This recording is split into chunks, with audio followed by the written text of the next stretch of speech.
It's been 2 long decades since fun-loving teenager Wendy Hudakoc snuck out to a friend's party and vanished without a trace. There's no disputing the fact that she had left the house that night and showed up at the party with Ron DePeppo. A month later, 20-year-old Ron DePeppo emerges only as a person of interest. She left the party with Ron DePeppo early in the morning, but that's the only true facts that I can prove at this point.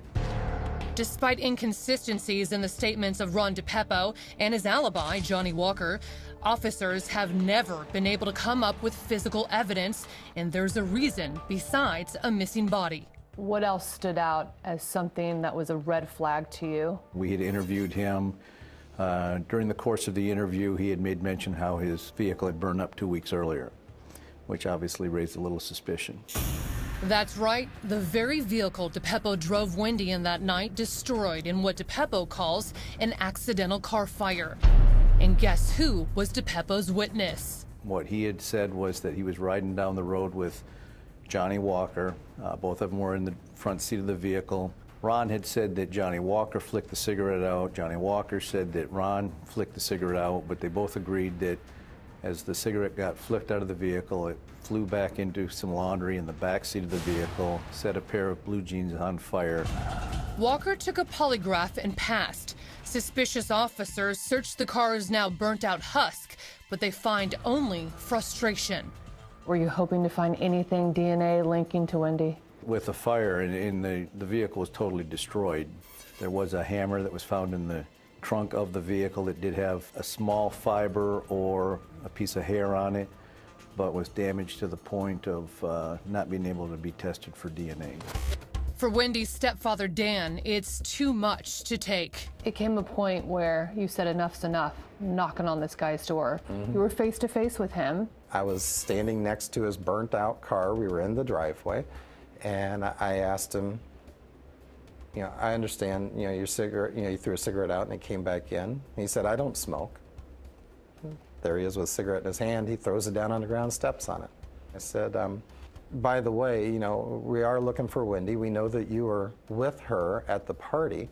And he kept saying, the you know, probably didn't come home. The probably went off with other kids. I don't know what's going on. He was referring to your missing teenage daughter as the Yes, yes. And that's when I looked at him, I said, well, I just want to let you know I'm the father.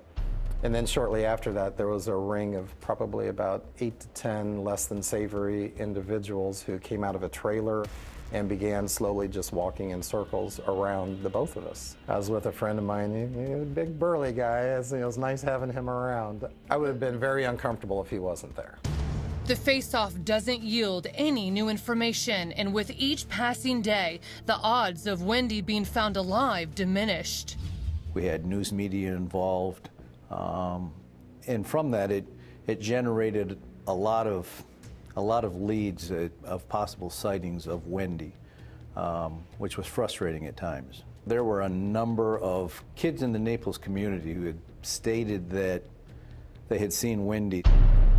Reported sightings in the Caribbean, in Miami, in Canada, in other states. There's been a number of leads for the police to follow up on. Unfortunately, they all never panned out. Now, 2 decades later, the mystery of what happened to Wendy Hudakoc remains tragically unsolved. Her body never found.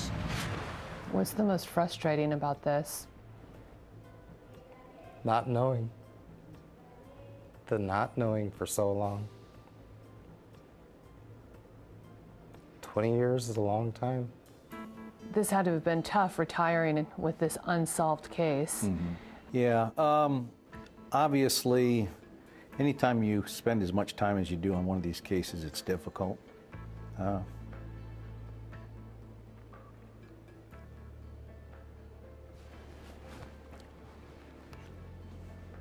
We weren't able to bring her home. But investigators are not giving up. Today, the lead detective on Wendy's case is Anna Horowitz of the Collier County Sheriff's Office. What do you think happened to her? I don't have a theory on the case. I look at evidence. And so right now, I believe that the evidence does point to Johnny Walker and Ron DePeppo, and that they know where she is. You heard right. DePeppo's old alibi, Johnny Walker, is no longer considered merely a possible alibi or witness. Is Johnny Walker a person of interest? Yes, he is. We had a retired FBI agent come in and do a case review that took several weeks. There's more information that rose during this case review that has us more looking at Johnny Walker and moved him from a witness now to a person of interest. Horowitz can't divulge what that further information is. For now, no one has faced arrest or charges in the case. But we decided to track down Johnny Walker ourselves to see what he has to say 20 years later. Hi, Johnny. Well, who is all this? Finding him was easy. Walker is now a registered sex offender living in Ruskin, Florida. We're with Crime Watch Daily with Chris Hansen. I asked Walker about his relationship with Ron DePeppo. Did you know him well? Would you consider him a friend, or how would you? I knew him at the time, probably like 3 to 5 months. He was a good friend. I'm not saying he wasn't no bad friend, but you know, it was just him. Would you, and I know it's your own opinion, do you think he would be capable for her disappearance? To be so weird, and I know that's a tough question, and you're kind of speculating. If I seen that he was kind of capable of that, then I would, I would really tell it, because I knew Wendy too. Everybody did know Wendy, but I just can't. I can't say if he did or didn't. But did you hear him say, "I knew Wendy"? That's interesting. Walker's answer contradicts his own interview with the Collier County Sheriff's Office way back in 1999. Then he told investigators he did not know Wendy Hudakoc. He had never actually met her. What was Wendy like? Wendy was cool. She was a cool girl. She was popular, everybody knew her, and, I wouldn't see no reason why he would want to do anything to her. It didn't make any sense, because they were dating for weeks. And then they went on, that wasn't the first date they ever went on.